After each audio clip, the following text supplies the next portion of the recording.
From the moment we wake up, we are part of an unbroken chain of physical movement and mechanical noise. We commute, we consume, we speak over each other in a dozen different languages, and we feed a global machinery that never actually stops to take a breath. We become so entirely focused on keeping our lives moving forward that we barely register the friction it causes.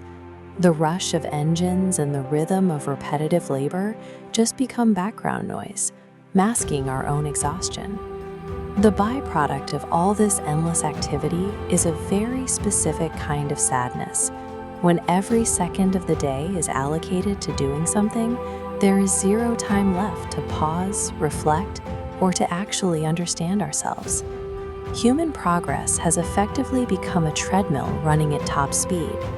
We are terrified that if we stop stepping, we will fall off completely. So we stay trapped in a cycle of blind action that makes genuine connection nearly impossible. Neruda proposed a pause. His intervention is a synchronized global cessation of all physical movement and language. To save ourselves from our own momentum, he suggests a moment where everyone on Earth simply stops moving their arms and refuses to speak. The mechanism he outlined is remarkably simple. We all count to 12. In that brief window, without the tribal barriers of language or the distraction of physical tasks, humanity would find itself together in a sudden, shared strangeness.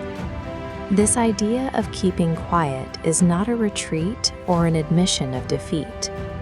By breaking the momentum of daily routine, we create a vacuum, a moment where we can finally witness the world as it exists, rather than just as a resource to be used. If the industrial engines actually stopped, the immediate beneficiary would be the natural world. Without the constant rush to harvest and extract, the fishermen in the cold sea would suddenly have no reason to harm the whales. On an individual level, halting economic labor breaks a cycle of self-neglect. The man gathering salt in the blistering sun would finally have a second to look down and register the pain in his hurt hands. But Neruda scales this idea up to its most fatal extreme. When our obsession with action and conquest goes unchecked, it leads directly to industrialized warfare. He writes of blind victories with no survivors. These are the cold, mechanical conflicts he calls green wars and wars with gas. If a global pause forced the fighting to stop, the people preparing those chemical weapons would have to take off their gear, put on clean clothes, and walk in the shade with the exact people they were just trying to kill. Whether it is hunting whales, destroying our bodies for a wage, or dropping explosives from the sky, the underlying engine was the exact same. It is an unquestioned continuous momentum that prevents us from seeing the damage we cause. There is an obvious resistance to this idea. We are conditioned to believe that doing absolutely nothing is equivalent to laziness. We confuse stillness with apathy, or worse, with the finality of death. In this visualization of movement versus awareness, we can see the distinction.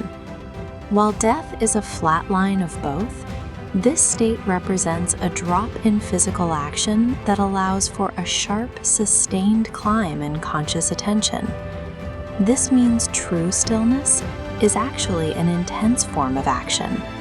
It takes a massive amount of deliberate effort to consciously choose not to participate in the destructive systems running the world. Driven like a wedge into the machinery of global conflict and industrial harm, this collective silence provides the space necessary to stop threatening ourselves with death and to start understanding our own existence. At the very end of his thought, Neruda shifts his focus. He stops talking about what we will do, and he places the responsibility squarely onto you. He promises to count to 12 one last time, and then he says he will go. The guide has to leave. Listening to someone explain the philosophy of peace is entirely different from actually experiencing it. Intellectualizing stillness accomplishes almost nothing. The concept requires the personal courage to simply stop your momentum, sit in the quiet, and observe what happens next. So I will count to 12. You keep quiet, and I will go.